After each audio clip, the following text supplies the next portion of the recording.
I don't know how to transition from that, but I'm going to try nonetheless.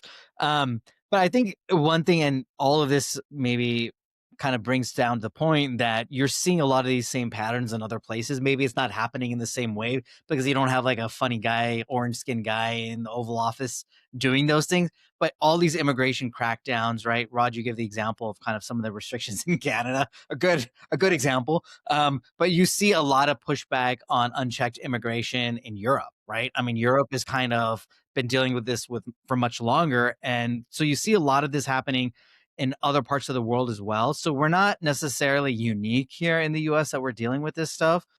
I think it's just the way that's happening that it's kind of really causing people a lot of like, a lot of sticker shock, so to speak. Yeah. So, I mean, I think goes back to kind of like way we were talking about where are we going in 2026 disruption, right? I mean, this is what you're seeing throughout the world. The US is one example of that. Yeah, if one fight like we're running out of time here, and this is longer than most of these, and we have commitments other than recording this.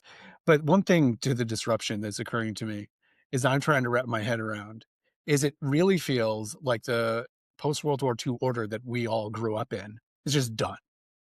And I'm trying to accept that.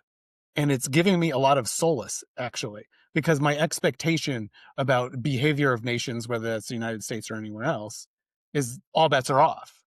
So I don't expect international law to be followed. I don't expect anything. So Yeah. therefore, I don't get as upset, you know? But if you sit there being like, the United States shouldn't do this, Britain shouldn't do this, India shouldn't do this, China, whatever, well, there's no shoulds in it. So I don't care anymore. Not that I don't care. That's the way to put it. Yeah, I would say that order is probably done in this sense openly, at least, right? I think we did a better job of justifying how things fell under international law and were acceptable, et cetera, and how we're complying and maybe getting UN Security Council approval or, just something before that get that mandate. But the actions are the same at the end of the day, right?